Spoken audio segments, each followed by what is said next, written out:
Start today the applications of analytic functions.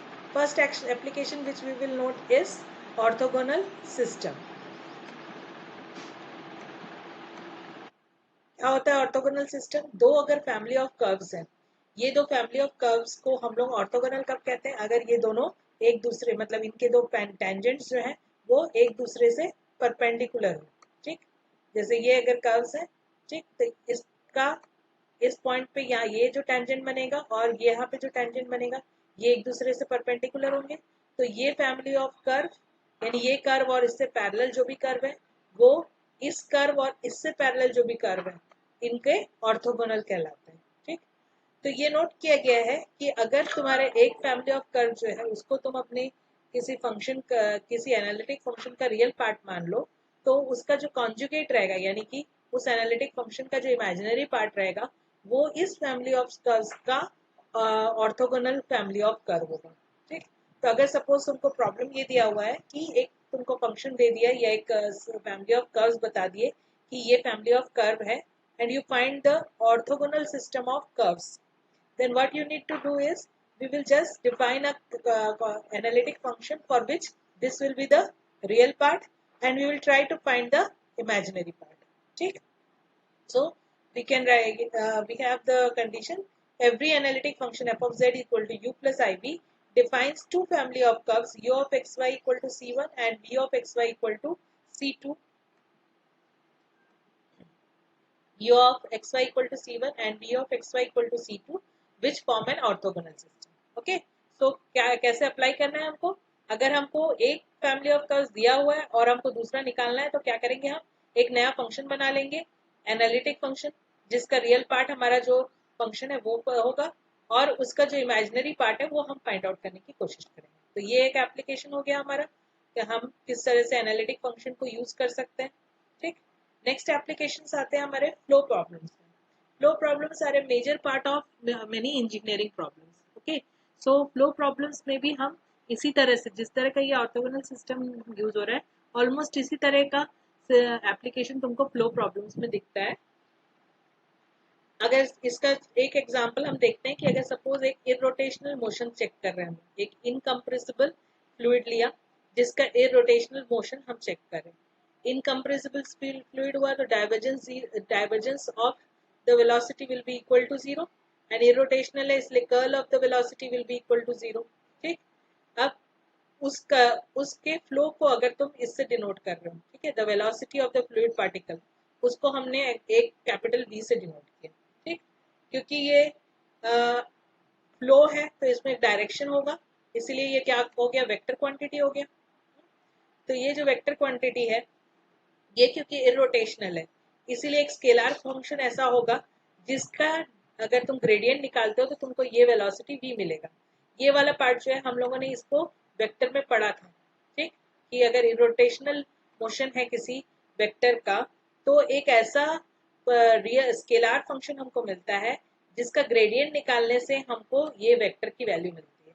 ठीक है, तो ये जो v वेक्टर है ना वो किससे मिल रहा है? एक कोई फंक्शन ऐसा होगा जरूर फाई ऑफ एक्स वाई जिसका ग्रेडियंट अगर निकालते हो यानी divergence del of phi of x y निकालते हो तो तुमको v की वैल्यू मिलती है। ये जो फाई है जिसका ग्रेडियंट निकालने से तुमको वेलोसिटी मिल रहा है उसको हम कहते हैं वेलोसिटी पोटेंशियल। ठीक, क्या उम्मीद देखा हमने? हम एक इररोटेशनल इनकम्प्रेसिबल फ्लूइड का मूवमेंट चेक कर रहे हैं, उसकी वेलोसिटी अगर v से डिनोट हो रही है तो v क्यों एक्सक्यूज मी, क्योंकि v इरोटेशनल है, क्योंकि मूवमेंट हमारा इरोटेशनल है इसलिए v इज इक्वल टू क्या हो जाएगा? Del phi. ये जो फाई है ये जो स्केलर फंक्शन है इसको हम क्या नाम देते हैं? Velocity potential. ठीक, और इस वेलोसिटी पोटेंशियल को अगर कर्व के फॉर्म में डिनोट कर रहे हो तो इसको हम कहते हैं इक्विपोटेंशियल लाइंस। ठीक, तो इस वेलोसिटी पोटेंशियल जो होता है ये हार्मोनिक होता है और इसका भी एक कॉन्जुगेट डिफाइन होता है जो किससे डिफाइन होगा? एक ऐसा एनालिटिक फंक्शन हमको मिलेगा w of z such that phi of x is the real part and xi of xy is the imaginary part. This xi of xy is called the stream function and if you mark the curves I of xy equal to c, then those curves are called streamline.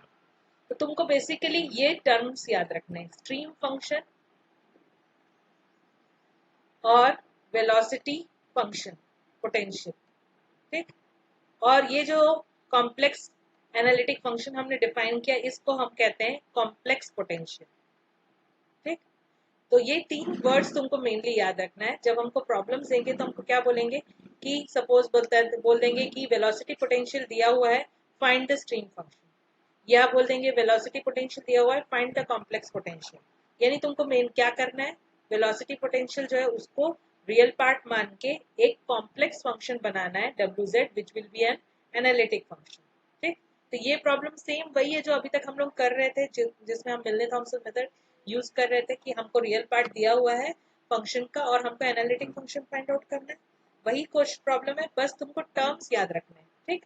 Velocity potential क्या होता है, real part, किसका real part, और complex potential. ये जो state ये है इसको याद रखो, ठीक। इसमें wz को क्या कहते हैं, कॉम्प्लेक्स पोटेंशियल, रियल पार्ट को कहते हैं वेलोसिटी पोटेंशियल, और इमेजिनरी पार्ट को कहते हैं स्ट्रीम फंक्शन। तो अगर वेलोसिटी पोटेंशियल दिया है, स्ट्रीम फंक्शन निकालने बोल रहा है, यानी क्या है, रियल पार्ट दिया है, इमेजिनरी पार्ट निकालने बोल रहा है। अगर स्ट्रीम फंक्शन दिया हुआ है और ये तुमको वेलोसिटी पोटेंशियल निकालने बोल रहा है, यानी इमेजिनरी पार्ट दिया हुआ है और रियल पार्ट निकालना है। Like that the application is there, okay. तो ये हो गया एक एप्लीकेशन फ्लो प्रॉब्लम में। इसी तरह का सिमिलर एप्लीकेशन तुमको इलेक्ट्रोस्टैटिक और ग्रेविटेशनल फील्ड में भी मिलेगा, ठीक। उसमें हम इनको क्या कहते हैं, इक्विपोटेंशियल लाइंस कहते हैं, और जो तुम्हारा जिसको हम वेलोसिटी पोटेंशियल कहते थे उसको हम इसमें क्या कहते हैं, इक्विपोटेंशियल लाइंस, और जिसको हम स्ट्रीम फंक्शन कहते हैं उसको हम इसमें क्या कहते हैं, लाइन ऑफ फोर्सेस, ठीक। तो ये टर्म्स बस याद रखना है, equipotential lines and line of forces। क्या क्या होते हैं ये, equipotential line is the real part of the analytic function and line of forces is the imaginary part of the analytic function, ठीक। वैसे ही अगर तुम लोग हीट फ्लो प्रॉब्लम देख रहे हो तो हम इसको क्या कहते हैं, आइसोथर्मल्स एंड हीट फ्लो लाइंस, ठीक। तो ये टर्म्स बस याद रखो कि ये क्या डिनोट कर रहे हैं, आइसोथर्मल्स क्या डिनोट कर रहे हैं, real part of the analytic function, heat flow क्या डिनोट करेगा, imaginary part of the analytic function. इस तरह से ये वर्ड्स याद रखने से कोई भी प्रॉब्लम अगर तुमको डायरेक्टली ऐसा ना पूछ के कि रियल पार्ट दिया हुआ है ये निकालो, उसकी जगह तुमको अप्लाइड फॉर्म में क्वेश्चन पूछेगा कि तुमको अगर हीट फ्लो प्रॉब्लम में आइसोथर्मल्स मालूम है तो अब हीट फ्लो क्या आएगा, या टोटल कॉम्प्लेक्स हीट कितना आएगा, ठीक। इस तरह से तुमको क्वेश्चन पूछे जाएगा, ठीक। तो हम देखते हैं प्रॉब्लम्स कुछ इससे रिलेटेड। पहला प्रॉब्लम हम देखते हैं, you have been given an electrostatic field in the xy plane is given by the potential function phi is equal to 3x square minus y cube. Find the string function, ठीक। यानी यहाँ पे क्या दिया हुआ है, पोटेंशियल फंक्शन दिया हुआ है, यानी क्या दिया हुआ है, वेलोसिटी पोटेंशियल, ठीक। वेलोसिटी पोटेंशियल बोले या पोटेंशियल फंक्शन बोले दोनों सेम है, ठीक। और तुमको क्या निकालने बोल रहे हैं, वेलोसिटी पोटेंशियल और पोटेंशियल फंक्शन ये दोनों सेम है, ठीक। और तुमको क्या निकालने बोल रहे हैं, स्ट्रीम फंक्शन। मतलब प्रॉब्लम सिंपल है कि तुमको एक नया एनालिटिक फंक्शन डिफाइन करना है w, जिसका रियल पार्ट फाई जो है वो तुमको गिवन है, और उसका इमेजिनरी पार्ट जो है जो कि स्ट्रीम फंक्शन होगा वो तुमको फाइंड आउट करना है, ठीक। तो एक तो मेथड ये है कि तुम मिलने थॉमसन सप्लाई करो और जो कॉम्प्लेक्स पोटेंशियल है वो निकाल लो और उसमें से सॉल्व करके उसका इमेजिनरी पार्ट निकालो। एक और दूसरा तरीका भी होता है जिससे हम अगर रियल पार्ट दिया हुआ है तो इमेजिनरी पार्ट निकाल सकते हैं, और इमेजिनरी पार्ट दिया हुआ है तो रियल पार्ट निकाल सकते हैं। प्रॉब्लम इसमें सिर्फ क्या रहेगी कि अगर तुमको एनालिटिक फंक्शन निकालने बोलते हैं वो तुम इस मेथड से नहीं कर सकते, क्योंकि इस मेथड में क्या होगा, तुमको u और v दोनों x एंड y के टर्म्स में मिलेगा, जिसको z में कन्वर्ट करना मुश्किल हो जाता है, ठीक। इसीलिए अगर क्वेश्चन में दिया हुआ है कि रियल पार्ट है तुम इमेजिनरी पार्ट निकालो, तब हम ये मेथड भी यूज कर सकते हैं और मिलने थॉमसन भी यूज कर सकते हैं। लेकिन अगर क्वेश्चन में दिया है रियल या इमेजिनरी पार्ट दिया हुआ है और तुमको एनालिटिक फंक्शन निकालने बोल रहे हैं, तो तुमको कौन सा मेथड यूज करना है, सिर्फ मिलने थॉमसन मेथड यूज करना है, ठीक है। तो let us start with the method. मैं यहाँ पे दूसरा एक मेथड तुम लोगों को इस क्वेश्चन में समझा रही हूँ, जिससे तुमको ये दूसरा मेथड भी पता रहे कि हम कैसे निकाल सकते हैं। Same problem can also be solved by using Milne Thomson method, okay. So let us check the method. शुरुआत वैसे ही करना है, हमको पोटेंशियल फंक्शन दिया हुआ है यानी वेलोसिटी पोटेंशियल दिया हुआ है, लिख लिया हमने।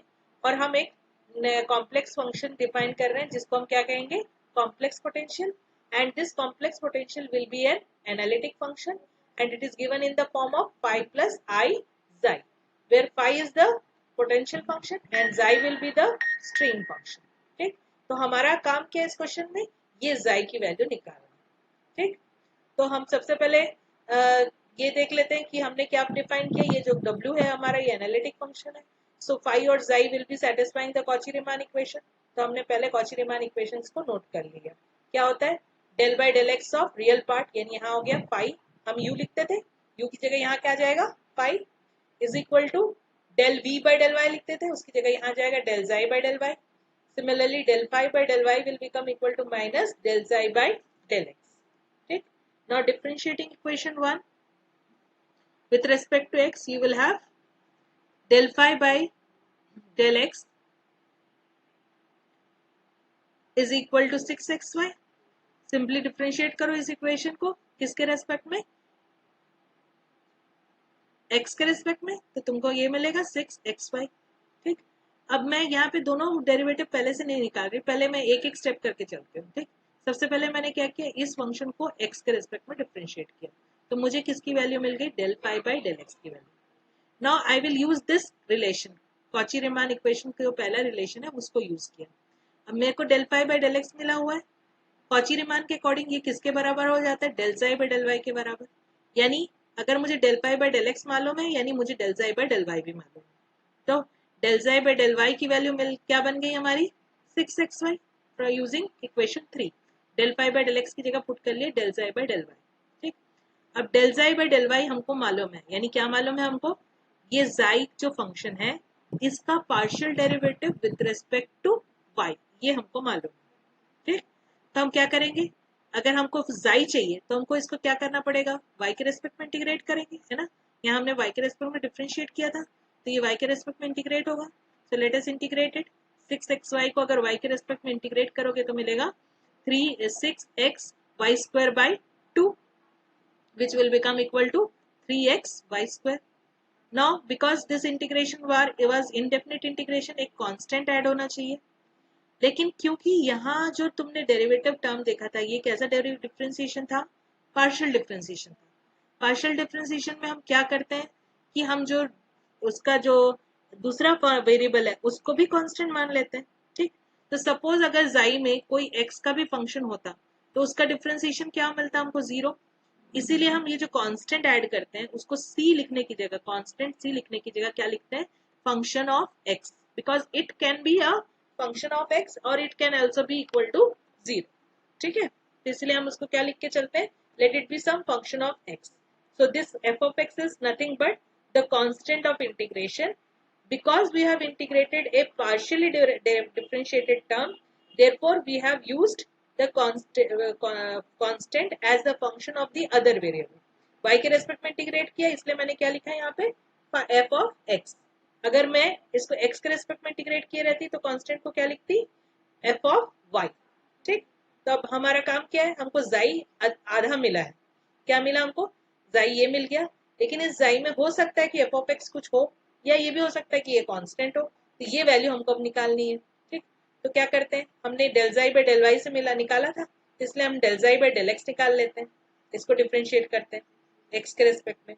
तो del xi by del x कितना मिल रहा है हमको, 3y square plus f dash of x, right, 3y square plus f dash of x।